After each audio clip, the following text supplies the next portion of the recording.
안녕하세요. 장우석 심리상담사입니다. 저는 2011년도부터 2018년도 12월까지 정신과가 의학과에서 폐쇄운동에서 일한 치료지인으로서 사회복지사입니다. 제가 이제 교육들을 이제 정신건강 교육, 스트레스 관리 교육, 알코올 교육, 정서 관리 교육, 그리고 이제 단주 메시지, 알코올에 관한 매뉴얼도 제가 만들었고요. 정신과 의학과 교육을 10년 정도 했습니다.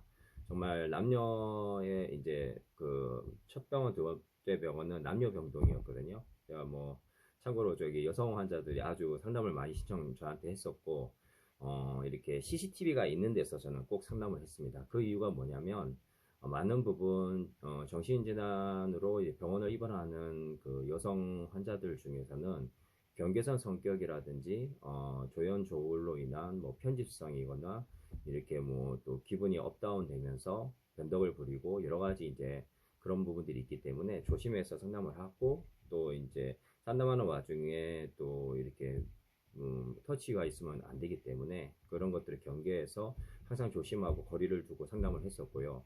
그 다음에 이제 대부분 이제 남자분들은 학교 폭력이나 군대에서의 트라우마, 그리고 여러 가지 이제 그 왕따의 경험을 통해서 정신질환의 어떤 촉발 사건이 되는 경우가 참 많습니다.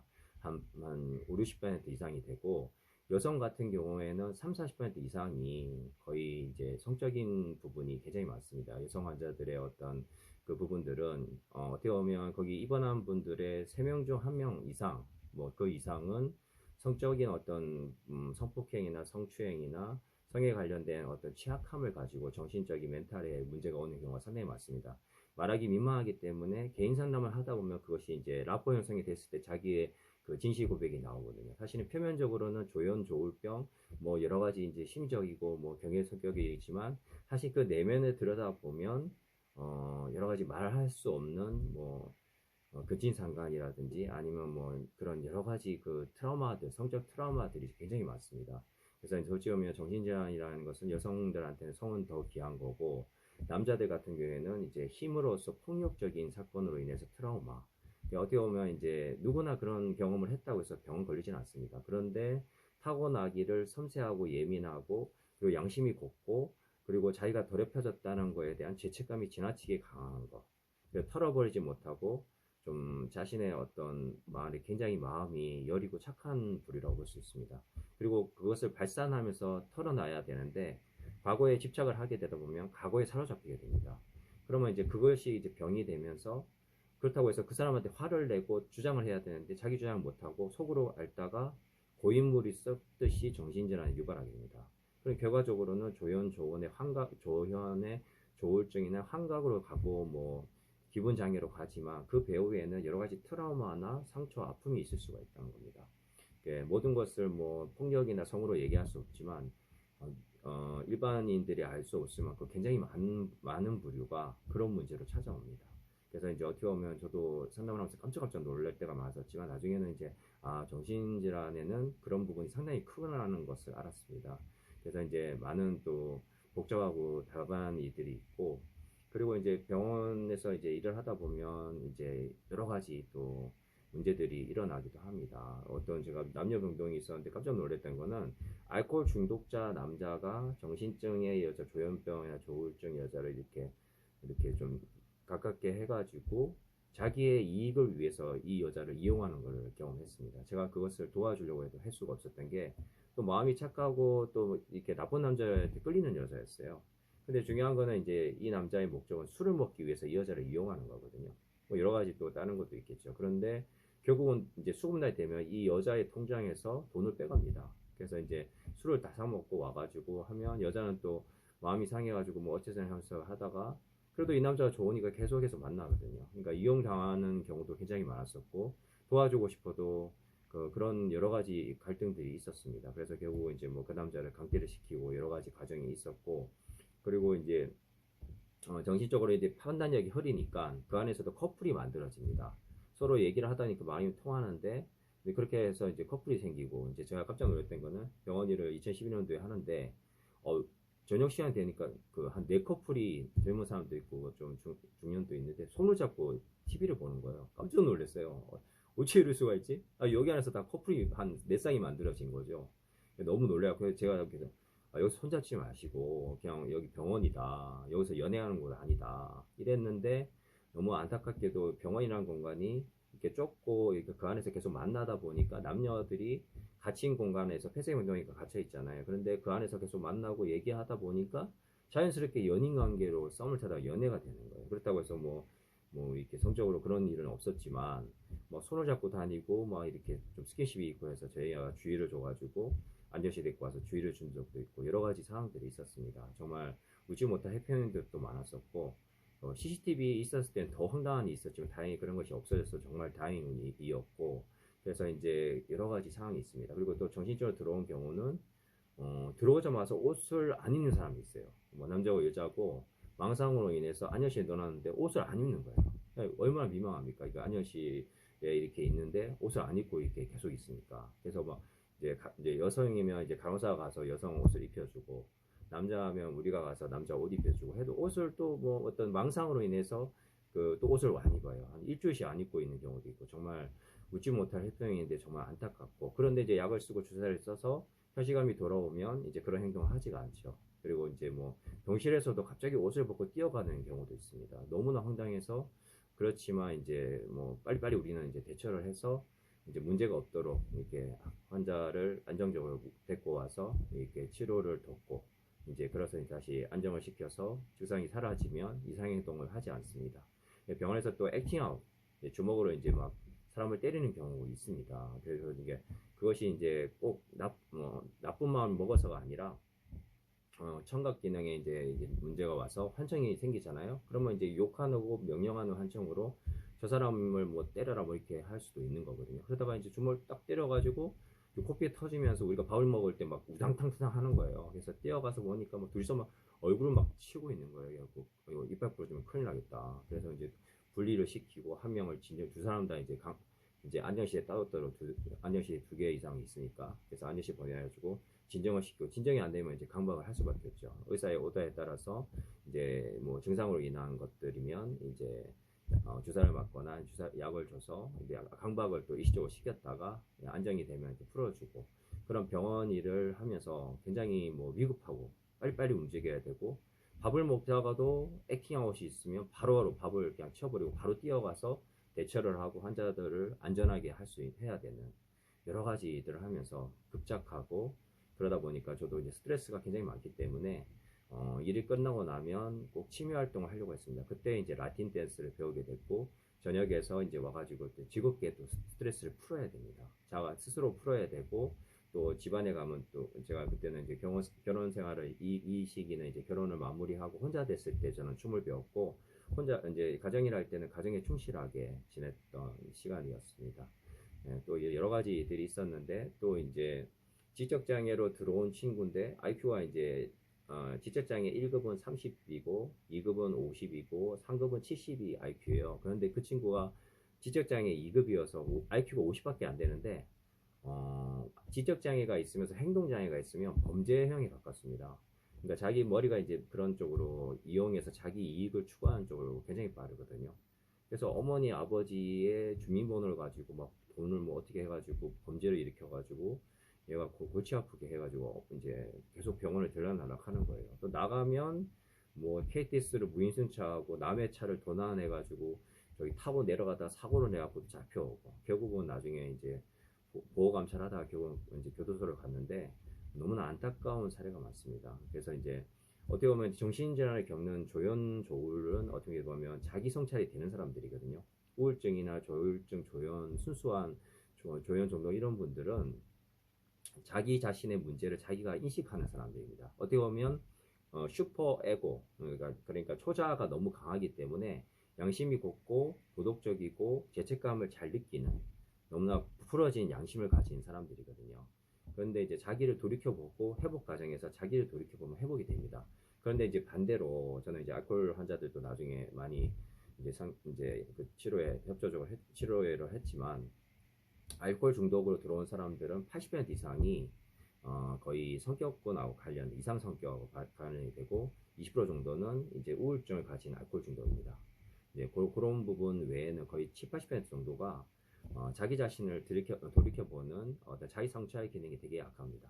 그러니까 중독 체질은 어떻게 성격적인 부분하고 연결돼 있기 때문에 자기애성이나 어떻게 보면 이제 그 어떻게 반사회성 그리고 또 좀 더 가보면 사이코패스 계열을 가진 그런 양심이 없는 소시오패스 이런 분들이기 때문에 남을 괴롭히고 남을 이용해 먹고 남을 이렇게 힘들게 해도 죄책감이 별로 없습니다. 예, 그런 분들은 어떻게 보면 정신질환하고 영역에서도 외인성 정신질환이나 내인성을 찾아온 정신증에 불과하고 판이하게 다릅니다. 그러니까 이분들은 사회생활을 너무 잘해요. 그러니까 사회에서도 굉장히 높은 위치에 올라가기도 하고 좋은 직장이나 돈도 많이 법니다. 그런데 중요한 거는 중독 체질이기 때문에 좋은 쪽으로 가면 성공 체질인데 나쁘게 가면 중독 체질이에요. 페인이 되는 겁니다. 그래서 이제 중독으로 빠져들면 그런데 이 중독의 핵심은 뭐냐면 나는 술 앞에서 내가 아무것도 할 수 없습니다. 내 무기력을 인정하고 자신의 존재를 살펴보는 성찰로 가야 되는데 이분들은 성격권이 너무 강하다 보니까 너 탓이야, 조상 탓이야, 사회 탓이야, 부모 탓이야 이렇게 가버리면 계속해서 이제 술을 먹을 이유를 찾고 그리고 뭐 아내가 잔소리해서 내가 술 먹는다, 너 때문이야 이렇게 해서 술 또 먹고 또 이제 이게 이제 주폭, 폭력으로 또 이어집니다. 술 먹는 사람 때리고 또 집안의 처자식을 때리고 이러다가 또 가족들은 또 정신증이 유발되고 그러다 보니까 또 폭력이 폭력을 낳다가 같이 입원하고 뭐 이런 경우도 굉장히 많습니다. 그리고 이제 유전적 경향성이라는 게 정신증이 있습니다. 예를 들면 이제 형제가 같이 이제 입원하는 경우도 있습니다. 조현 가계가 있고 조울 가계도 있는데 어떻게 보면 이제 기질의 요인이 조울증이 좀 더 강한 것 같습니다. 그래서 많은 이제 그 기질적 경향성으로 인해서 있고 쌍둥이는 거의 같이 병에 걸릴 확률이 거의 90% 이상입니다. 그래서 이제 형제끼리 들어오고 뭐 이렇게 가족끼리 들어온 경우도 상당히 많고 유전적 경향성의 취약성을 가지고 있습니다. 그리고 이제 그런 의사소통을 하다 보면 같이 이제 발병하는 경우가 굉장히 많습니다. 그래서 어떻게 보면 기질과 심리 사회적 그리고 환경적인 요인을 통해서 공유성 정신증 같은 부분들도 상당히 많아서 같이 치료받는 경우도 있고 소통이나 가족의 어떤 대처가 필요하고 제가 교육을 통해서 초기 진압, 초기 관리를 통해서 이렇게 약물 교육하고 정신과학 교육들을 매뉴얼을 아주 착실히 했습니다. 그래서 제가 제 강의를 이렇게 제가 10년 동안 열심히 강의를 해서 뭐 여자 환자들한테도 제가 나름 인기가 많고 그리고 이제 남자 환자들 팬도 많았었는데 이렇게 잘 교육을 받은 사람들은 자기 자신을 돌이켜보고 자기 병을 이해하게 됩니다. 그러면 내가 왜 약을 먹어야 되고 내가 왜 치료를 받아야 되고 어떻게 관리를 할 수 있고 어떻게 재발 경로를 체크할 수 있는지를 한 3개월 정도 코스로 듣다 보면 거의 다 자기가 터득을 하게 돼요. 그러면 그것을 인정하고 회복의 5단계 부임, 분노, 타협, 우울, 수용 키브로로스의 5가지 원칙인데 그런 방법으로 이렇게 회복을 하면 자기의 병식이 생깁니다. 병식이라는 것은 좋은 환경, 편안한 환경에서 생기는 것이 아니라 절대 증명의 위기 앞에서 자신의 절박함 가운데서 정신건강의 병식이 생깁니다. 아, 나 이렇게 살면 내 인생 망하겠구나. 그러니까 이렇게 되면 이제 바닥 인생 살다가 평생 병원에서 전전하다 죽겠구나. 그리고 잘못하면 후미진 요양원에 보내져서 난 나올 수 없겠구나. 이렇게 하다가 내가 술 먹다가 죽겠구나. 정신질환으로 사고 나서 교통사고나 자살로 죽겠구나. 절대 전명의 위기가 있을 때 회복의 과정을 가게 됩니다. 그 위기를 뛰어넘어서 바닥을 치고 올라올 때 정신질환에서 회복됩니다. 그래서 병원 치료가 꼭 나쁜 것이 아니라 이런 환경에서 내가 왜 이렇게 미친 상황에서 살아가야 되냐. 나는 안 미쳤다. 들어오면 다 그러죠. 나는 멀쩡하다. 이 사람들 다 미친 사람이다. 근데 사실은 미친 사람은 안 미쳤다 그러고요. 안 미친 사람이 미친 것 같다 이렇게 말하는 거예요. 자기 자신을 알아가야 된다는 거죠. 그래서 자기 자신을 알아가면 회복이 되고 현실 판단력과 그리고 자아 경계가 찾아가면서 정신이 온전해지면서 자아를 찾아가고 또 자기의 감정을 부정 감정을 소통하고 그리고 이제 수면 식사 운동 병원에서 하는 환경치료 핵심은 잠을 잘 자고 잘 먹고 잘 쉬는 겁니다. 예, 그래서 이렇게 활동을 규칙적으로 하다 보면 약물을 통해서 증상을 완화시키고 그 혈중 농도의 에버리지를 채워줘서 예방하고 지속적으로 치료하는 효과가 있습니다. 2가지 효과가 있는 좋은 약이거든요. 물론 부작용은 많습니다. 그래서 차차 나이가 먹을수록 약을 많이 줄여야 됩니다. 저도 20대 때 거의 20알 가량 먹다가 여러 과정을 통해서 지금은 이제 4알 미만으로 먹게 됐는데 그 과정에서 약은 줄여나갑니다. 약은 항상 작용과 부작용이 있고 한약도 작용 부작용이 있고 양약도 한약 작용 부작용이 있습니다.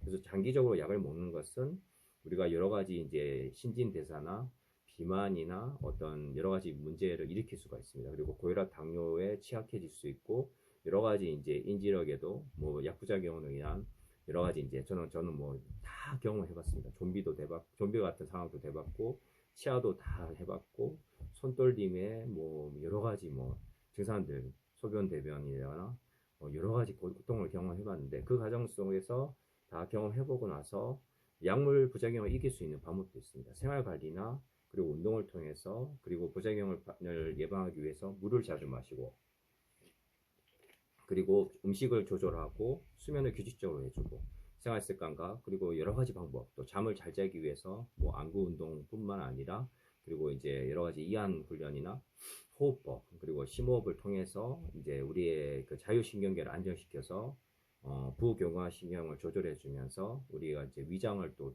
편안하게 보호해주면서 세로토닌 물질이 많이 나오기 위해서 뇌를 안정적이게 만들어주는 거. 그리고 근육을 키워서 피로를 회복해주고 면역력을 올려주는 거. 기타 등등등은 운동과 그리고 또 상담을 통해서 부정 감정을 돌려서 회복을 시켜서 시원한 선순환을 만들어주는 등등.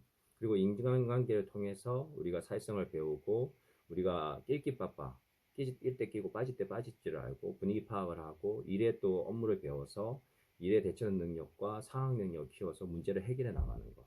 그리고 인간관계에서도 적절한 거리를 둬서 이 사람 가까이 저 사람 멀리, 그리고 나에게 필요한 어떤 것들을 얘기할 수 있고 소통할 수 있고 요구하고 부탁할 수 있는 용기, 이런 것들이 인간관계에서 필요합니다. 그래서 정신병원 안에서 제가 일을 했을 때도 당사자들이 그런 걸 할 줄, 그러니까 이 환자들이 그런 걸 할 줄 모릅니다. 그래서 어떻게 보면 이제 여러 가지 가정적인 영향이나 여러 가지 스트레스로 인해서 인지력이 상당히 떨어지고 사회성이 떨어져 있습니다. 그러면 이제 교육을 통해서 프로그램을 통해서 다양한 활동들을 통해서 사람들과의 소통을 돕습니다. 그러면 이제 내가 이럴 때 이런 말을 해야 되고 이런 행동을 하면 안 되고, 그리고 돌아가면서 이제 얘기하다 보면 내 문제가 제일 힘든 게 아니라 저 사람도 힘들고 저 사람도 힘들 때 잘 해나가구나 이러면서 성순환을 하게 됩니다. 그래서 회복자를 계속 보면서 회복이 되고, 그 사람들과의 경험을 공유하면서 그렇게 회복돼서 병원을 잘 치료를 받고 나가서, 근데 병원 치료에서 나가더라도 집안의 어떤 환경이 감정 표출이 심하고 부모가 갈등이 심하면 다시 재발해서 또 입원을 하게 됩니다. 그러니까 부모님과의 갈등이 심하면 부모님도 가족 교육을 받고, 당사자는 이제 이 환자가 이제 나가서는 지역사회하고 연결됩니다. 요즘에 이제 많은 커뮤니티와 자조 모임, 그리고 이제 뭐 가족협회 심지에, 그리고 자조 모임, 뭐 동료 지원가 활동가들, 그런 여러 가지 단체들이 많이 나왔습니다. 그런 모임들을 가서 자신의 경험을 공유하고 회복을 하고, 또 필요하면 저 같은 심리 상담사한테 개인 상담을 통해서 제가 주중에 한 8, 10명 이렇게 상담을 내담자 20, 30대, 40대들 하고 있습니다. 가족들도 많이 하고 있고, 그래서 필요한 정신건강에 대한 이런 이해 있는 전문가를 찾아가서 이렇게 상담을 기주로 한다면 정신건강의 회복을 돕고, 그리고 공동체에서 훈련을 받는 과정이 있어야 됩니다. 일을 통해서든 공동체를 통해서든 상담을 통해서 개인 1대1의 그런 회복과 소통 관계를 형성하면 공동체의 소모임도 가능합니다. 그럴 때 일을 할 수 있고 알바도 하고 사람들과의 직장 생활을 원활하게 할 수 있습니다. 이 과정을 다 같이 할 수 있는 것은 병원에서 일단 그 환경 치료부터 해서 치료에 협조적으로 되고, 약을 왜 먹어야 되냐, 왜 먹기 싫어하냐, 이것들에 대한 분석이 있고, 그러면서 내가 약을 먹을 수밖에 없는 사람이구나, 그 병실을 가지고 생활하면 회복의 과정으로 갈 수 있습니다. 여러분들 늘 응원하고, 여러 가지 요즘에 그러니까 정신병동에도 아침이 와요라는 넷플릭스 영화를 보면서 뭐 제가 잠깐 짤을 봤긴 했지만 다 본 게 아니라, 그 과정을 통해서 제 병원 생활이 새록새록 가고, 저도 이제 20대 환자였다가 30대 이후에 치료진으로 활동했고, 또 30대 때는 제가 또 가정생활을 통해서 가족 입장도 돼본, 세 가지 입장이 다 돼본 환자, 가족, 치료진을 다 돼본 사람으로서 지금은 또 치료진으로 활동하고 있고 심리상담사로 활동하면서 의미 있는 삶을 살아가고 있습니다. 여러분들 도울 수 있는 마음가짐, 제가 뭐 특별한 사람은 아니지만 내게 있는 것들을 가지고 나누고, 그리고 이렇게 소통하면서 이제 여러분들이 도움이 조금이나 될 수 있다면 제가 항상 여러분들 응원하고 제가 항상 기도하는 마음으로 응원하겠습니다. 예, 정신건강의 그 아픔과 슬픔들을 함께 나누고 회복되는 과정을 돕도록 저도 최선을 다하겠습니다. 감사합니다. 장우석 심리상담사였습니다. 감사합니다. 네.